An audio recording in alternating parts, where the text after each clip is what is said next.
Fala galerinha do oitavo ano, tio Carlos aqui para a gente fazer a correção da página da tarefa da semana passada, né? Que é a página 42, é isso? Confirma pro tio.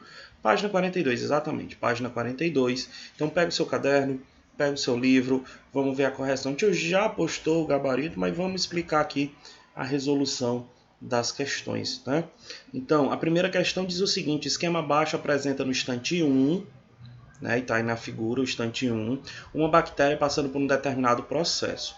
Esse processo, então, se repete ao longo do tempo e em condições ideais. Essa expressão é muito importante. Em condições ideais, pode acontecer a cada 20 minutos. Então, esse processo que está aí do instante 1 para frente, cada processo demorou 20 minutos, tá? Para acontecer. Entre um processo e outro, 20 minutos. Primeira pergunta da questão é a letra A. Qual é o processo representado?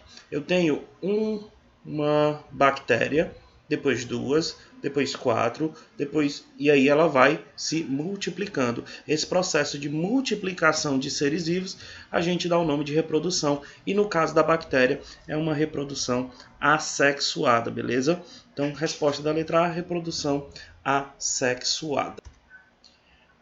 A letra B pergunta para a gente, com auxílio da calculadora, descubra quantas bactérias serão geradas desse modo em 5 horas a partir de uma única bactéria. Então, a primeira coisa que você vai fazer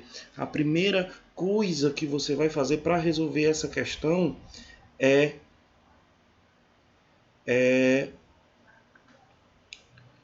ver quantos ciclos vão existir em 5 horas. Como é que a gente vai fazer isso? Você vai dividir as 5 horas pelos 20 minutos e vai descobrir quantos ciclos desses vão acontecer nessas 5 horas. Então, em cada hora, se uma hora tem 60 minutos, em cada hora eu vou ter 3 ciclos. Se são 5 horas, eu vou multiplicar 3 vezes 5, então eu vou ter 15 ciclos de reprodução, certo? Se são 15 ciclos de reprodução, eu vou pegar a primeira bactéria, e aí esse é o primeiro ciclo. E aí no segundo ciclo eu tenho 2. E a partir daí eu vou multiplicando por 2, 14 vezes. E aí qual o resultado que a gente vai ter? A gente vai ter que nas condições perfeitas, a gente vai ter 32.768 bactérias em 5 horas. 15 ciclos desse, multiplicando por 2, por 2, por 2, por 2, por 2, assim sucessivamente 15 vezes, né, dá 32.768 bactérias, né? Você vai pegar o número 2, elevar a 14 e vai somar aí com a primeira bactéria, beleza? Então a gente tem esse resultado. Vamos para a segunda questão. A segunda questão diz: um ser humano tem aproveitado a capacidade de reprodução assexuada das plantas para produzir rapidamente em grande quantidade plantas com características selecionadas. A reprodução assexuada garante que todas as plantas produzidas tenham as mesmas características que a planta inicial. Presta atenção na situação. Ele está fazendo um processo de reprodução assexuada, uma clonagem natural. Quer dizer, não está sendo natural, mas as plantas são capazes desse processo de clonagem. Tá? Então, o que a gente tem?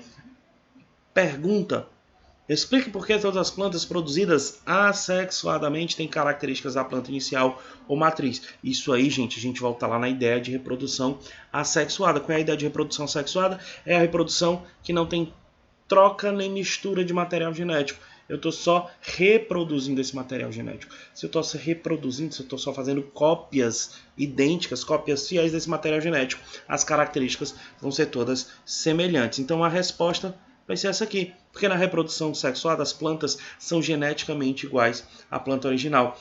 Um organismo geneticamente igual a outro, isso aí é a definição biológica, a definição científica de um clone.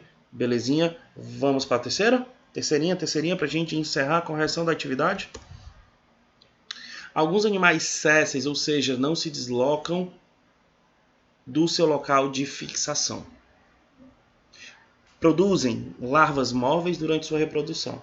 É o caso dos corais e das esponjas. Veja a figura 1.44 que está embaixo da questão, aqui em cima. Ela está aqui em cima. Está aqui em cima, tá? Essa figurinha está em cima. Qual a vantagem desse tipo de larva para o animal?